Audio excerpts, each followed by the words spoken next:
Jason, you said you have a lot to say about blackface. I had a lot to say. We were talking about discussing this slightly as an episode. I don't know what originally, if there was like a specific thing that you were thinking about when you suggested it or not. Was there something in the news maybe?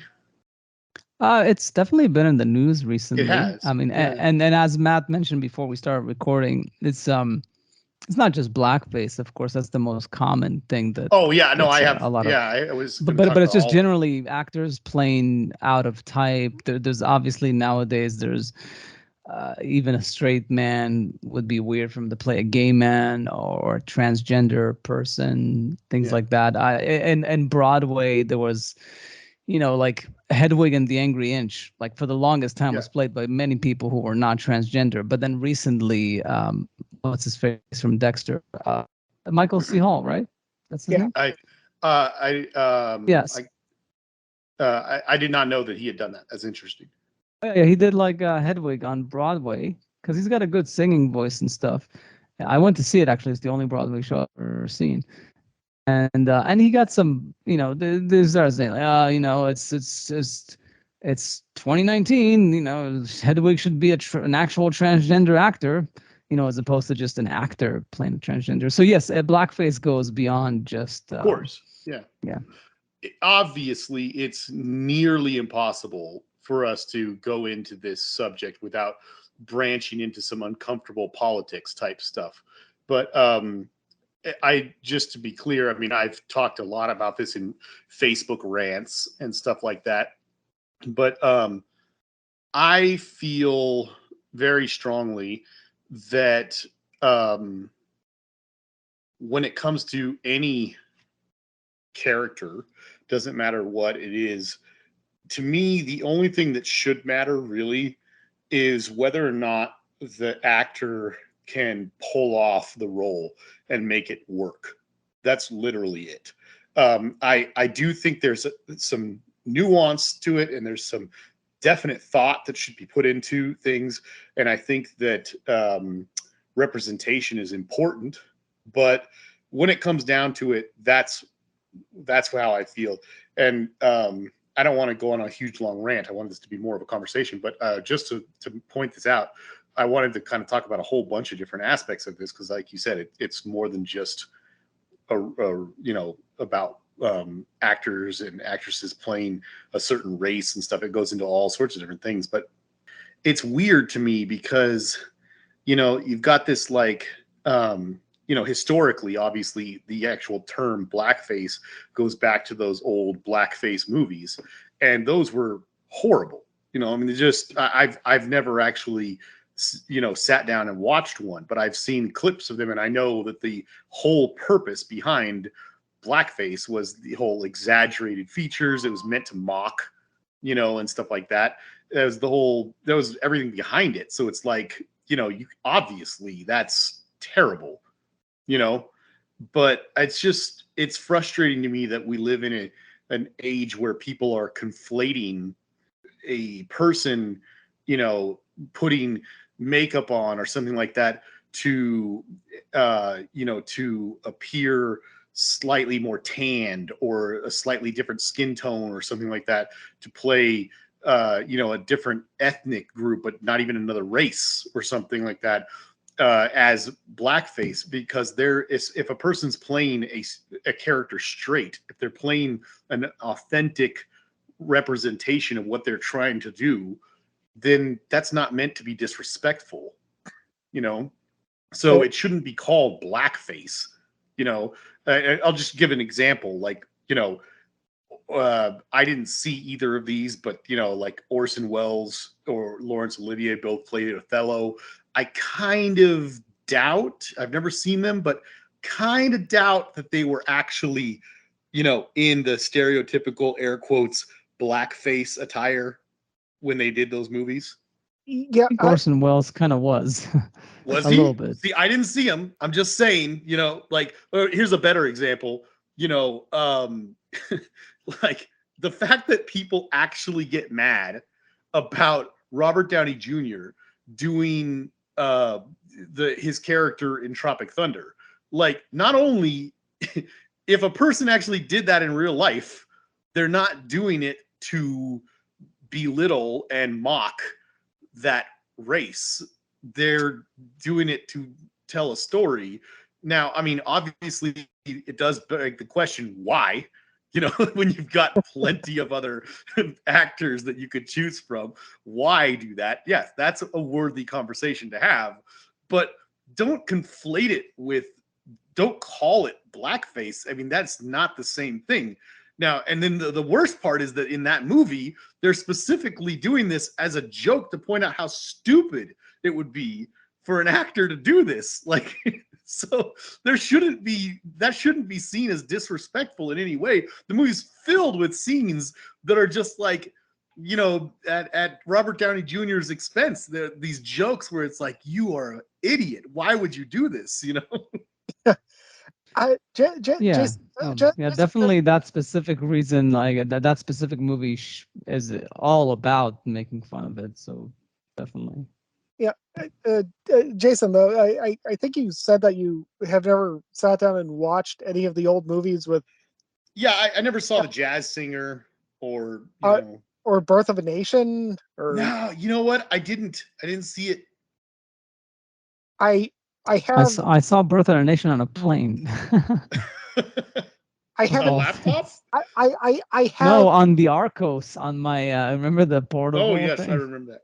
No. When I said that, Gil, what I meant was, for clarification, did you see it on your own personal device, or was it being shown device on a big screen on a plane? Yeah, no, it wasn't shown, but like it was funny. Like it was one of the only movies I saw on a plane on that Arcos device. But yeah. Okay. Yeah. I have an 8mm projector and a full print of Birth of a Nation on 8mm. I mean, is it a good movie? I've been told it's like really racist. No, it's racist as all shit. It's also iconic and important for cinema history and all that shit. I got you. Okay.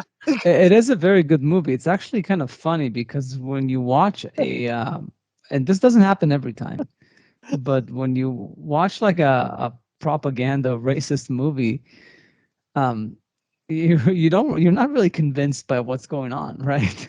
But I was watching this movie, like, oh wow, this is like pretty convincing. Like if I was a white person in like the early 19th century, I could find this compelling. Like I can find, especially if I was a white person and all this stuff. I'm obviously a brown immigrant, but you know, like still, it's you kind of see like how people get swooped up by propaganda. So yeah, that specific movie is horrible, but it's brilliantly made for the time. It's pretty captivating stuff as far as the technique and again, and just how convincing it is. That just shows that it was good storytelling if it was actually like convincing, or at least for people that are on the fence to be racist or not. So it's like, it's a problematic movie. Just throwing this out there, it as another example of this being taken to the ridiculous degree. Like I just want to make this perfectly clear. I'm with anybody who's mad about these kind of things, like I don't know, like what we were saying before, something like Orson Welles being cast as Othello, you know, something like that. It's kind of ridiculous, especially in this day and age. But like, I don't think it should happen, you know. But at the same time, you get these people getting mad, like going back and watching that movie Be Kind, Rewind, and they're mad that Jack Black is in that movie, you know, in air quotes, blackface for the scene, because him and Mos Def are recreating movies. He's not actually playing a black guy in the movie, you know. He's playing a white guy who's playing a black guy. You know, I know I sound like Tropic Thunder now, you know. You know what I'm saying? Like, people are like, the whole movie is a love letter to movies. And it's about these two dopey guys working at a video rental store recreating movies. If you got a movie where you need him to be a black character and you only have a cast of 2 people, literally your entire crew and cast is 2 people, what are you going to do? You know, does anyone actually watch that movie and go, Jack Black is a racist? Apparently, you know, yeah, apparently a lot of people do. That's what I'm saying. Yes, apparently people are upset about it, and apparently people are dumb. Like, Blackface just reminded me that movie existed. it's a pretty good movie. You should watch it. I, And I mean you. I mean the world should watch it. It's yeah, pretty I good. know. I don't want to get too bogged down on all these specifics or anything, but I did make a list of other things other than blackface, like that I've heard people complaining about. Obviously, there's the famous yellow face, like Breakfast at Tiffany's. It's a good example. The John Wayne Genghis Khan. The I think Yul Brynner did The King and I. That's true. Yeah, he wasn't Asian, huh? I guess not. No, I don't know. I was gonna say this goes perfectly with what I was trying to talk about earlier, though. You know, like I said, to me, all that matters is can you pull it off. You know, people got horribly angry years after the movies were made, and particularly after it was mentioned in a stand-up comedy routine by Aziz Ansari. But you know, Short Circuit 1 and 2, they have Fisher Stevens doing, you know, what I guess we call Indian face, maybe. I don't know what you'd really call that exactly, but he's playing an Indian from India. I don't know. I mean, like, I never knew he wasn't, you know, of that ethnic group until years later when people complained about it. So clearly he must have pulled it off to some level. Now I can understand people being upset that there aren't enough roles for, you know, for people, and that this one starring role got taken by a white guy. That's fine, but that's a different issue. That's an issue of we need more roles for X ethnic group. That doesn't mean that you need to be mad about this one thing. And like, you know, going back to this whole, you know, like the yellow face thing, everyone got so mad about Emma Stone in that Aloha movie because she's supposed to be playing a half Japanese, half Hawaiian or something like that. And it's like, yeah, I get it. I mean, and guess what? The movie did terrible, largely because of that bad press. She was probably not the right casting for that. Not because she's not the right ethnic group, because she can't pull it off. You know, she's white. She looks white. She doesn't look like she's half Hawaiian, you know? Right. So I guess there was also, wasn't it like Scarlett Johansson in Ghost of a Shell or something? yeah, and well, that's another good one to bring up. So that would be an example of like whitewashing. That's the term that they use for that. You know, where, like, for instance, in like the Marvel movie Doctor Strange, in the comic books, Doctor Strange goes to a place called Comatas, and he learns all these mystical arts from someone called the Immortal or something like that. And it's in the comics, it was this old ancient Asian man. And Marvel was trying to be progressive, you know. They cast Tilda Swinton in the role, so it's like they gave the role to a woman, but everyone got mad that it wasn't an Asian. She's not Asian. Yeah, and so that would be whitewashing because she's not playing an Asian person, so therefore it wouldn't be yellowface. But they took the role that was in the story for an Asian and they made it white. Now, people, just because you brought it up, people said that they were upset about Scarlett Johansson playing the Major in Ghost in the Shell. Everyone who got mad about that is just showing their ignorance and showing that they didn't watch the movie.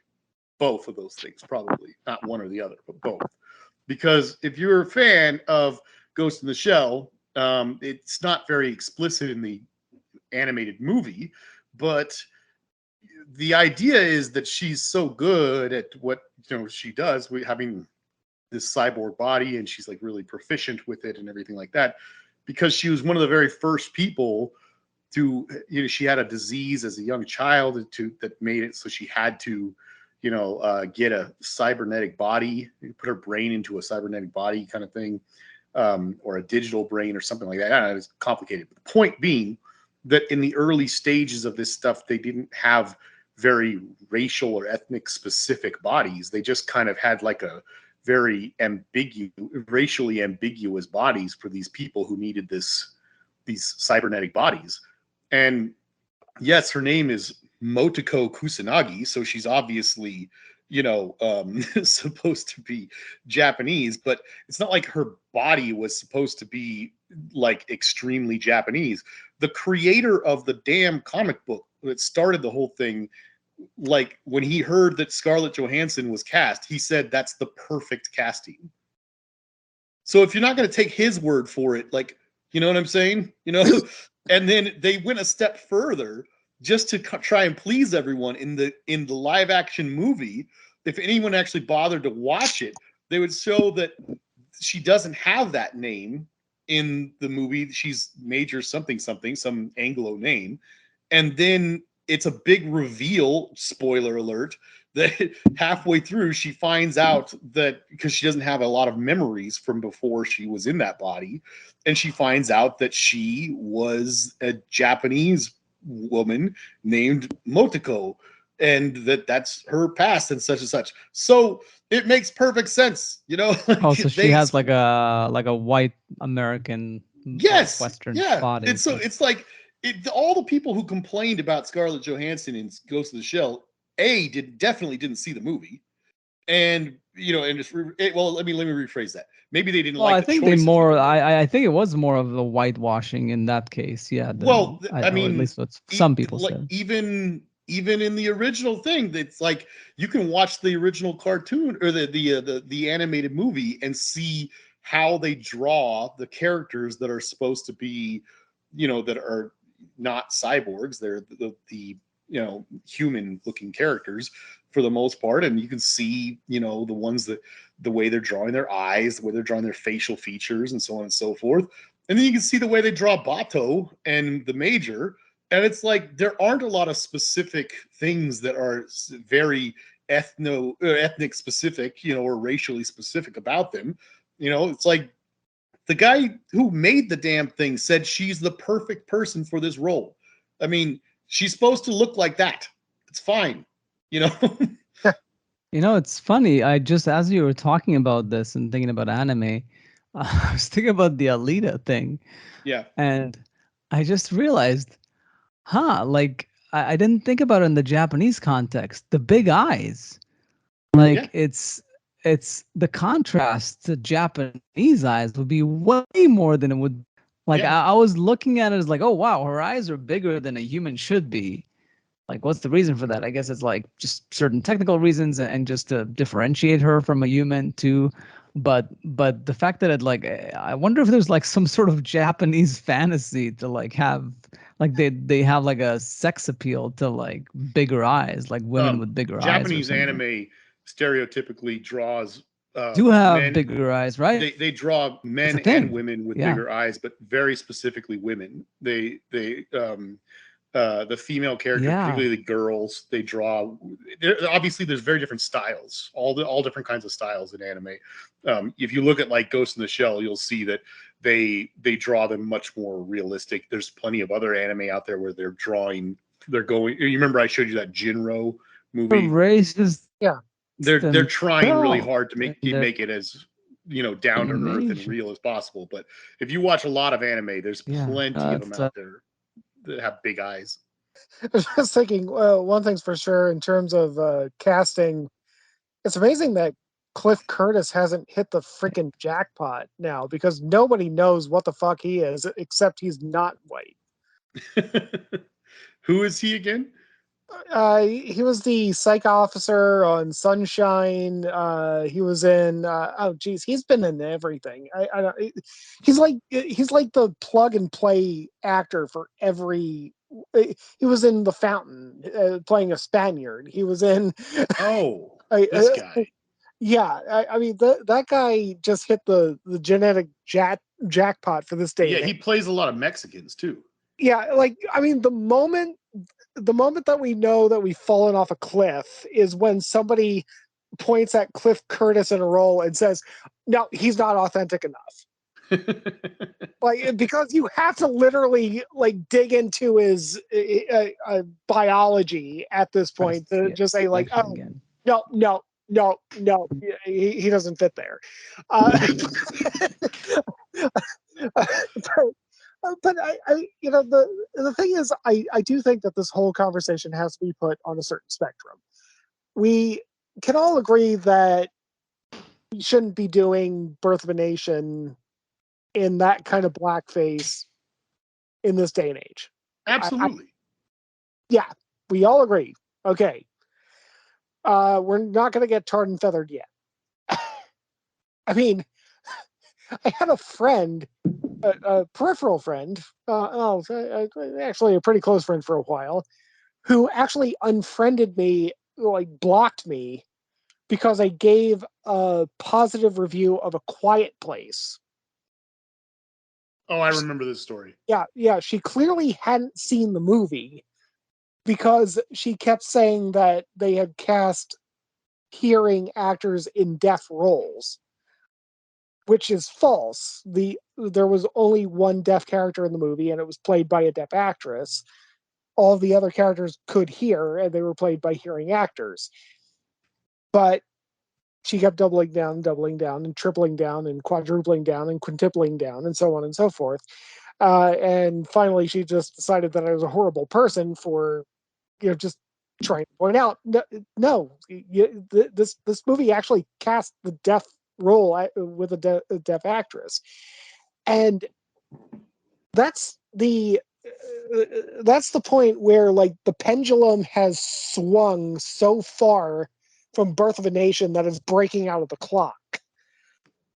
Where it's just, it doesn't make any damn sense anymore why we're going so far in this direction that actors can't be actors anymore. Yeah. Where actors can't pretend anymore. Yeah. It's bigotry now because Kenneth Branagh played Hamlet and he's not Danish. Yeah. No, there's definitely limits, like as far as convenience, because I mean, yes, Hollywood has done this for convenience in the past. Historically, whether it's like the yellow face or the Mexican face, Brown like face. Eli Wallach and Rod Steiger and the westerns, and again, I was saying like spaghetti westerns, like all the Italians played Mexicans because it was shot in Italy, but. And yes, if those movies were made now, you could probably find a very recognizable Mexican actor to take a role. Although, I mean, not in all cases. So I think that there should be balance. I think there should be intent, like endeavor to find an actor. Definitely give an opportunity. But at the end of the day, if Rod Steiger or Eli Wallach were the best fit in spite of their actual race and they were still passable, I would give it to them.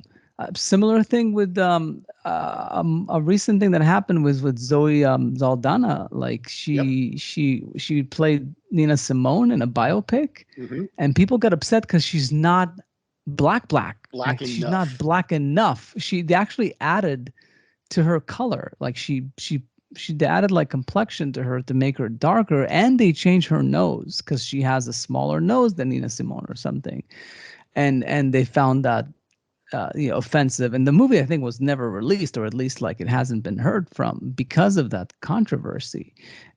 But she's a black actress. I think she's a mixed race, but she is a black looking actress, and she is famous, well known, would have brought a lot of attention to this movie with her celebrity, and also more attention to Nina Simone's music and history and everything. But it's all spoiled because of that. Like, we're getting so specific that I think we're losing the point of the movie. The movie is to expose people to these important black people, but that exposure never happens just because of like a technicality, because they couldn't find the perfectly complexion, like, black actor to fit that role, to be bankable and all that. And it's I understand the what people say, but at the same, it's got to be a case by case basis. It can't be.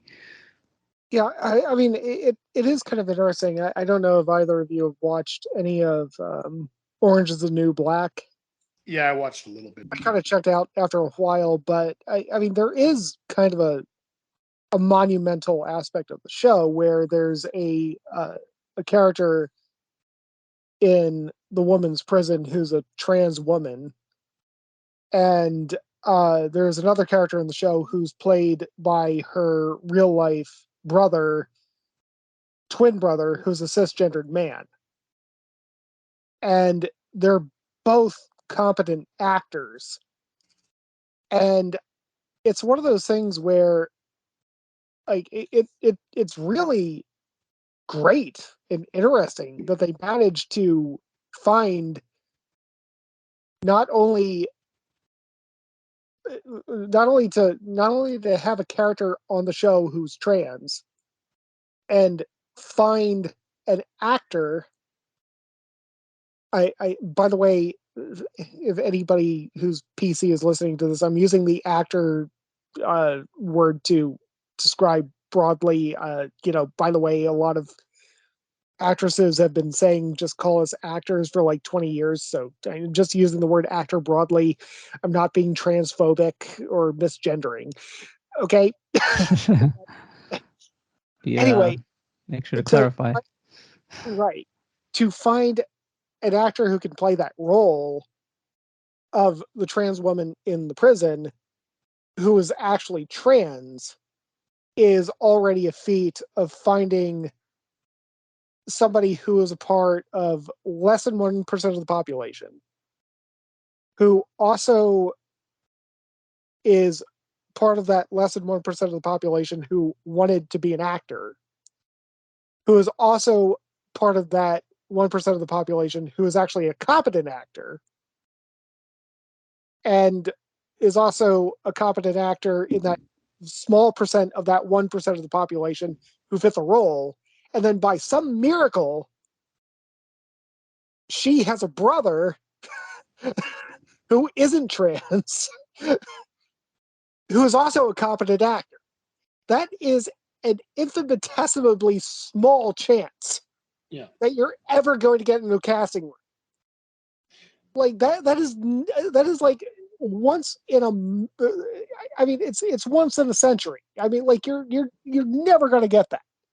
Yeah.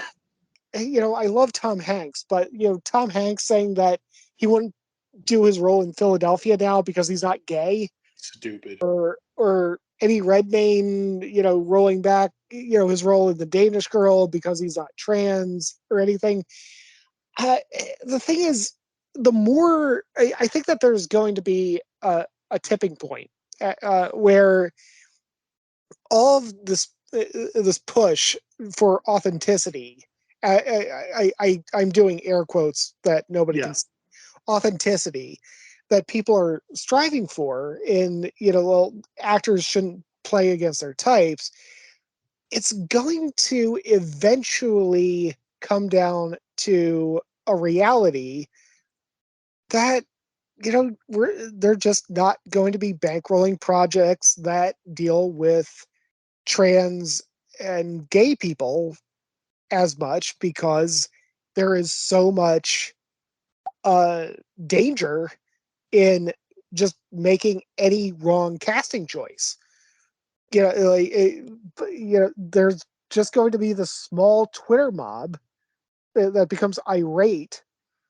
I mean, there was a movie. I mean, Scarlett Johansson was I was just going to mention that as a trans man a few years ago, and that movie got shut down because of the outrage because she's not really trans. How many trans people? She was playing a real life character, by the way. How many trans people fit that description? How many trans people? I mean, you're talking about one half of 1/10 of 1% of the population that even fit the description, and then you have to find somebody who's actually a talented actor. Well, there's another side to it, Matt. Somebody who will actually bring in money. Yeah, so you're there. There's the business side of it that and Gil obviously touched on this as well. But it's so ridiculous for people to be making such a stink about this stuff, because it just shows that they don't understand the Hollywood machine. Now, you can complain about the Hollywood machine, you can complain and say things need to change, but to make these arguments that these movies never should be made for these reasons just shows that you're not in touch with what's going on. Because that Scarlett Johansson movie, I don't know what it was called, what it was going to be called, I should say, because it never got made. But that's a perfect example.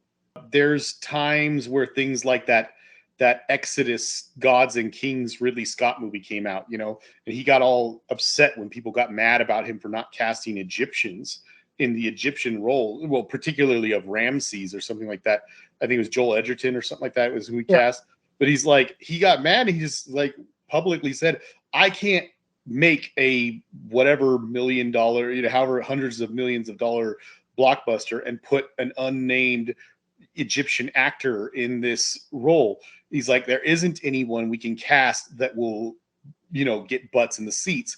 And if you think that that a studio is going to give you the kind of money you need to make a modern day CGI filled historical epic, especially one like that. I didn't see that movie. I heard it was terrible. But a movie with a bunch of like giant Braveheart style battles and stuff like that in them. I mean, come on, it's not going to get done.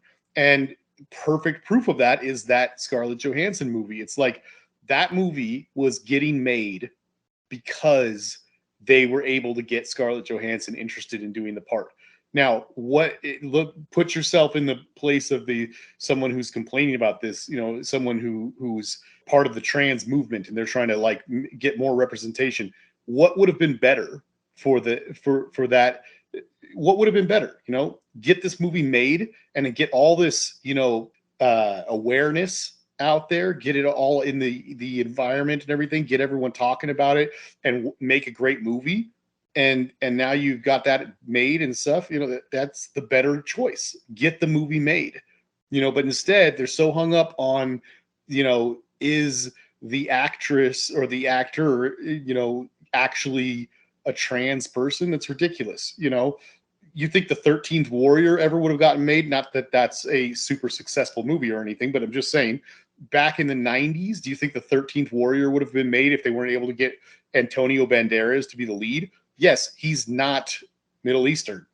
Okay, so yeah, that's by today's standard, that's a little off. But even back then, or especially back then, never would have gotten made. I don't even think you have to go back that far. I mean, I still think that Mickey Rourke should have won the Oscar, but Sean Penn for the wrestler. But of course, yeah. But Sean, would Milk have even been made if they didn't get Sean Penn? Yeah, I mean, and that shows how stark the contrast. I said contract incorrectly. Contrast is over the last holy fuck 14 years. Like in 2008. I mean, Sean Penn was being celebrated for his bravery. Yeah. And now they're tearing him down. Right. Yeah. Being a straight man doing authentic, sex scenes with Diego Luna and, James Franco, who are both. I forgot Diego Luna was in that. Yeah. And by the way, every actor in the fucking movie is straight. Every actor, even Alison Pill, believe it or not, she's straight. I don't remember who that is. I'll watch the movie again. She played a lesbian, but okay. I'm sorry, Alison Pill, but okay. All of the actors in the movie were straight. I mean, the only person heavily involved in the movie who was gay was Gus Van Sant. Yeah. But they were all playing. Obviously, except for Josh Brolin, the main cast was all was all playing gay while being straight. Nobody batted an eye because, Emile Hirsch, James Franco, like all those guys, they're all straight in real life. They were playing gay.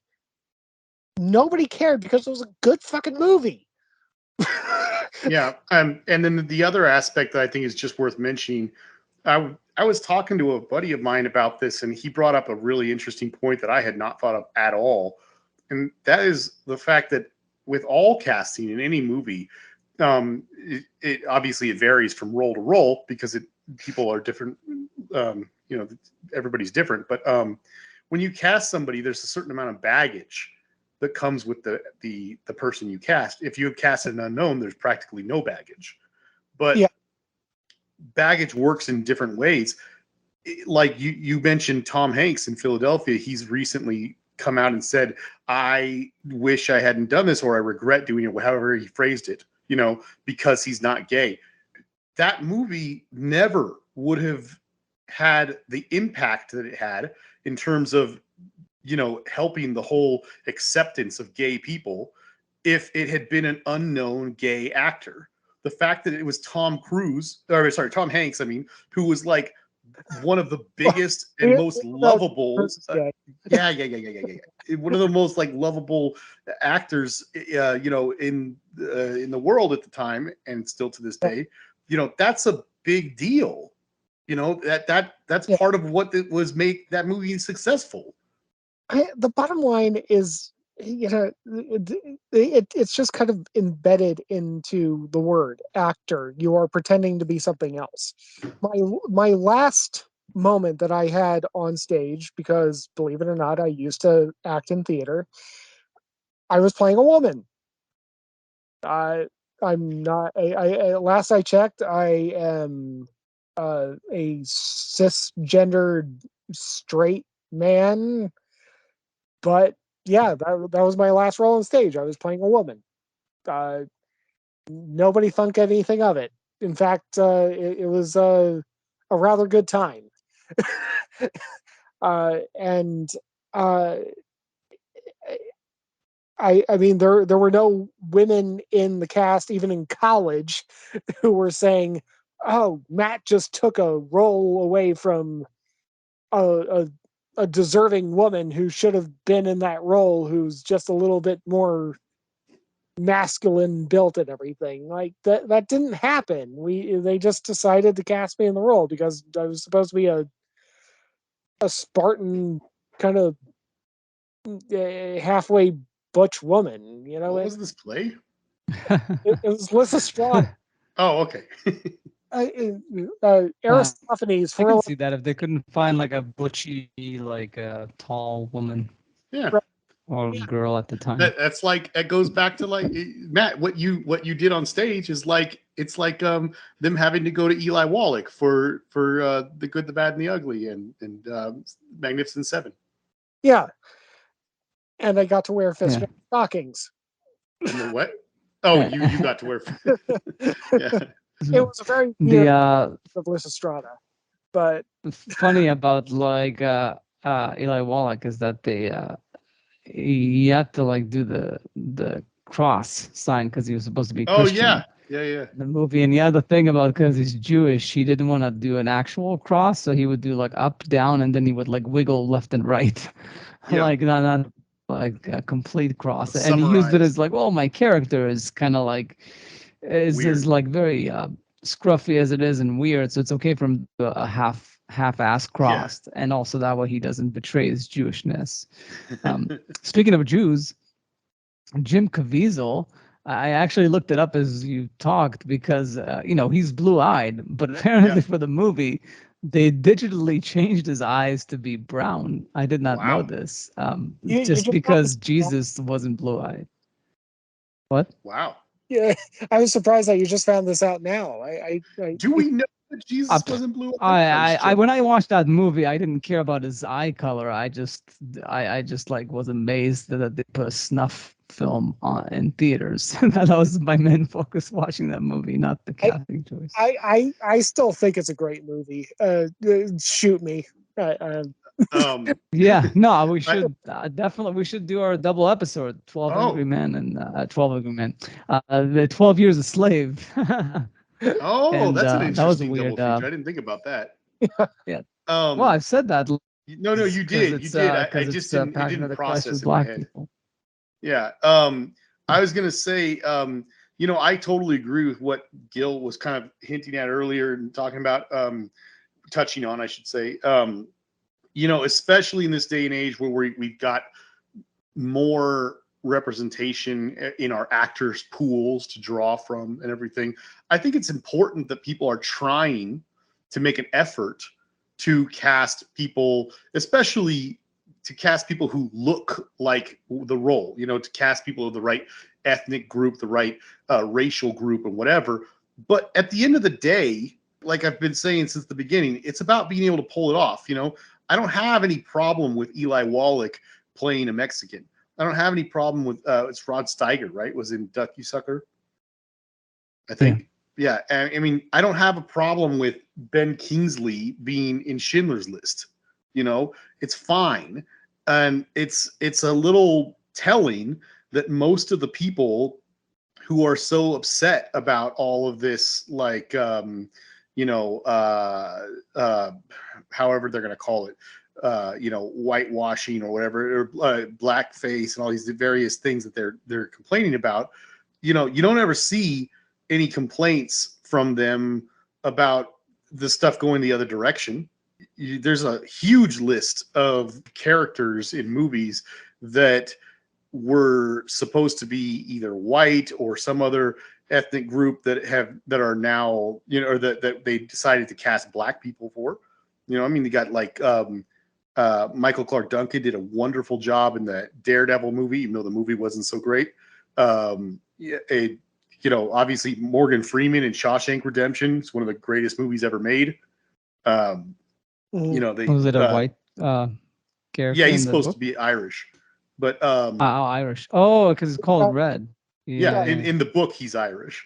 There was this whole thing about Tarantino was saying that he was really nervous about doing Jackie Brown because he thought the author was going to be really mad at him for making her black. And he ended up being thrilled with it. He thought it was great. He didn't have any problem with it at all.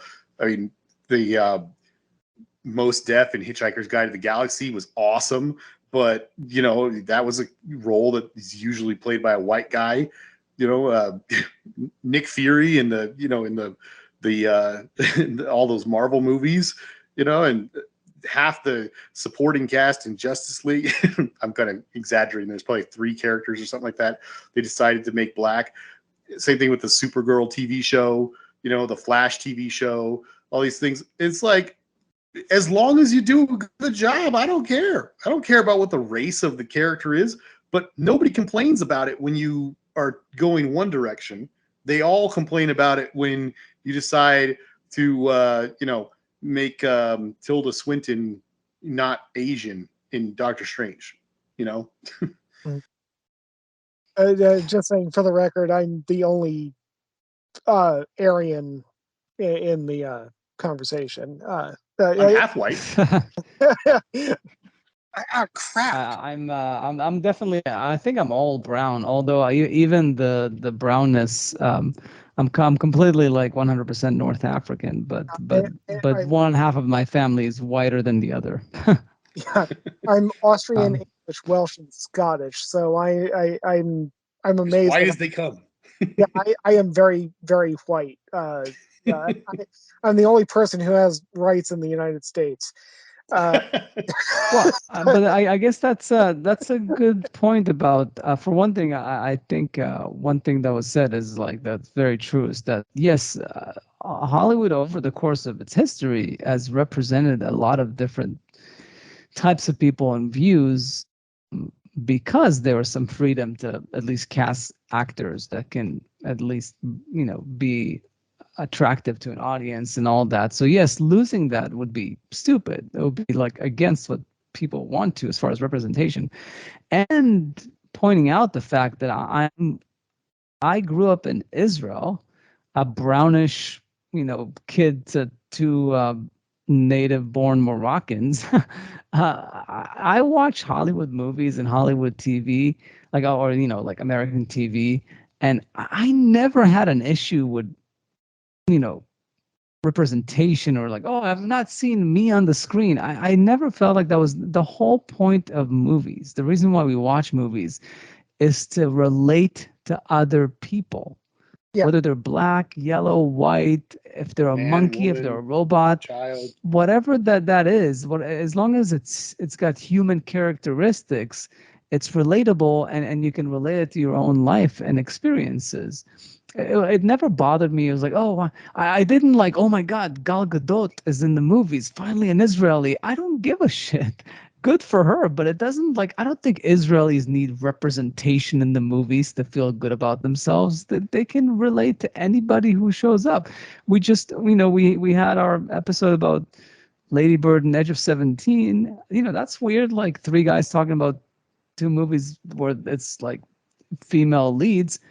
Obviously that makes perfect sense, because who Yeah. cares if they're women, if they're female, they're human.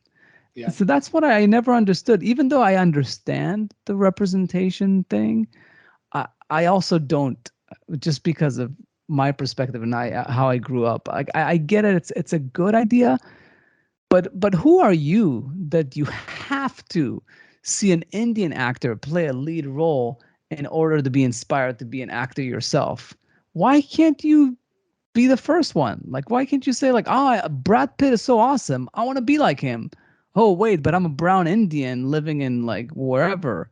So fucking what? Give it a shot. Maybe you'll succeed.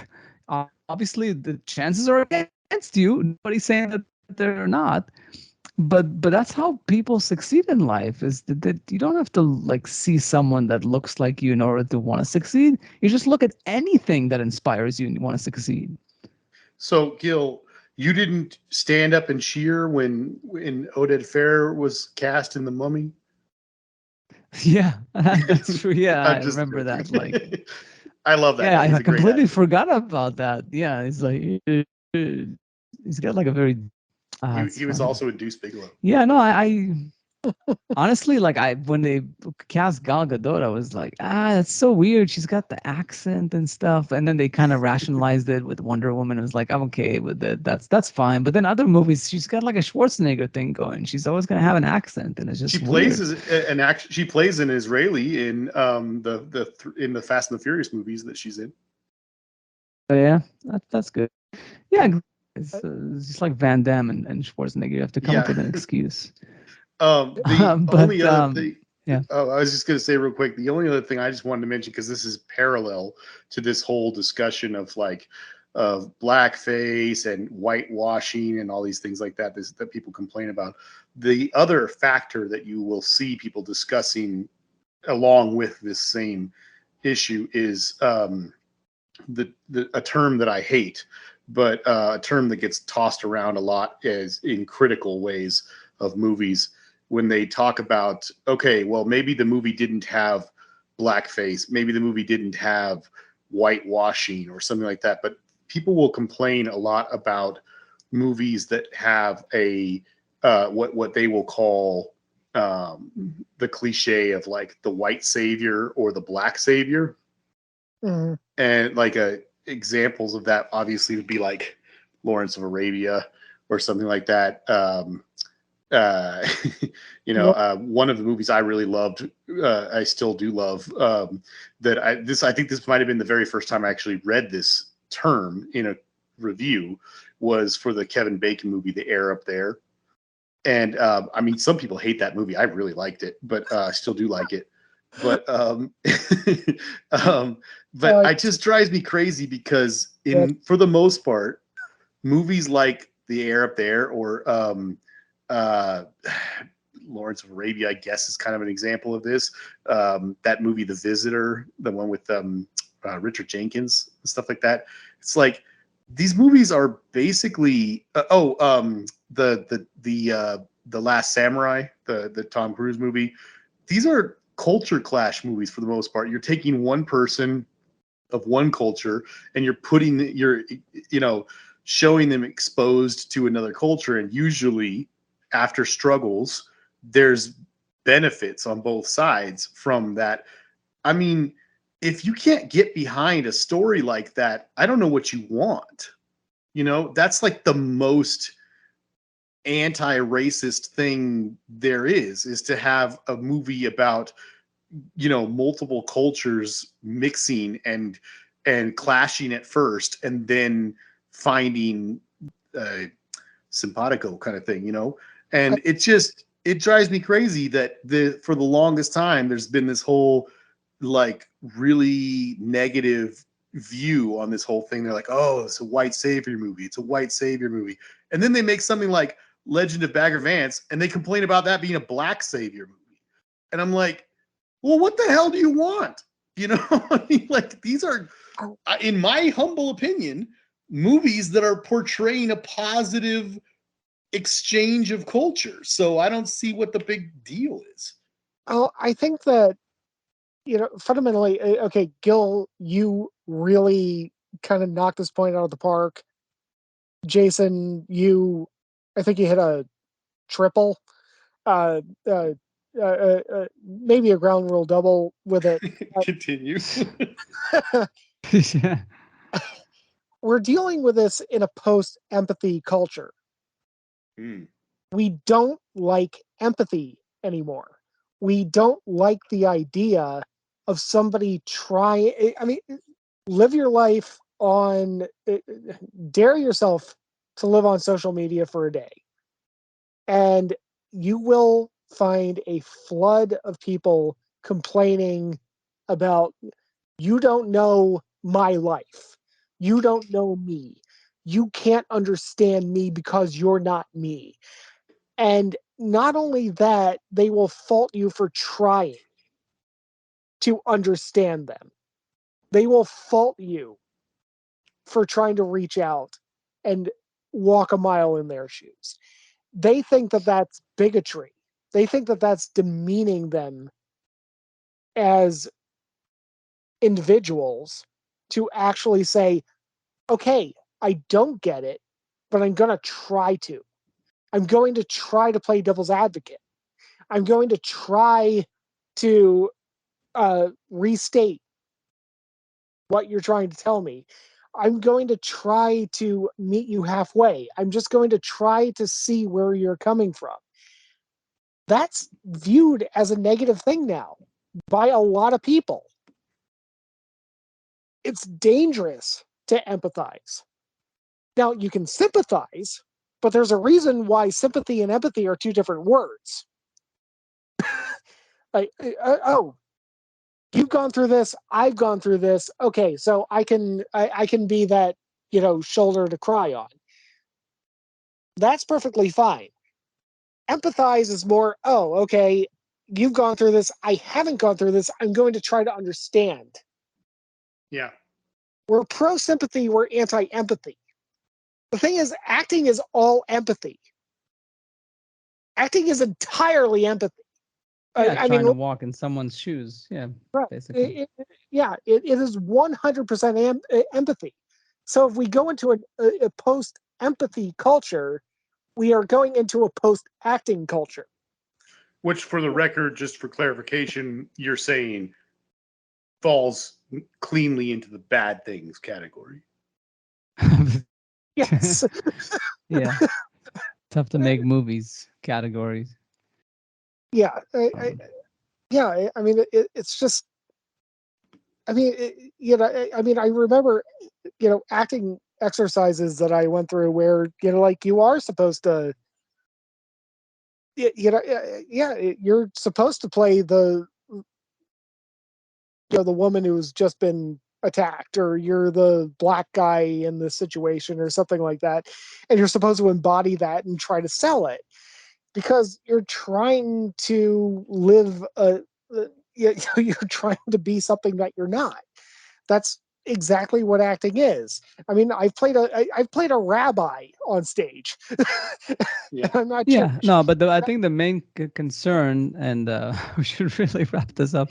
Yeah. But like, and this is a different subject altogether, is that oftentimes when people did a blackface, they also the characterization was very stereotypical too. Right. Especially back then. Which stereotypes. I like to say that stereotypes exist because they're right. I mean, most people, like like Hank Azaria doing Apu, he kind of sounds like the way most Indian, store cashiers sound like. It might be slightly exaggerated, but it's comedy.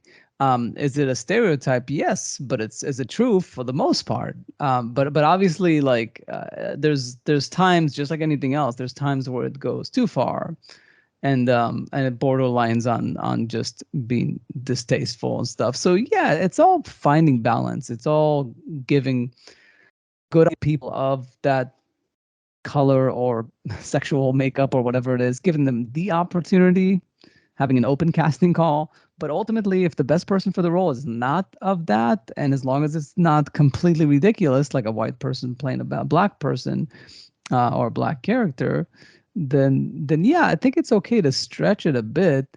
And maybe you find other ways to bring representation, maybe within the project or things like that, and then of course make sure that you're not like going for stereotypes all the way, all the time. And yeah, Yeah. it's tough. It's tough because stereotypes are easy and they're fun and they're especially funny.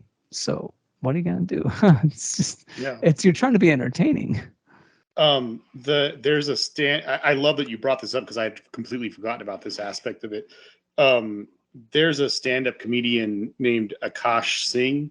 I think I'm saying his name right. I could be saying it wrong, but he talks all about how he loved that Apu was voiced by Hank Azaria.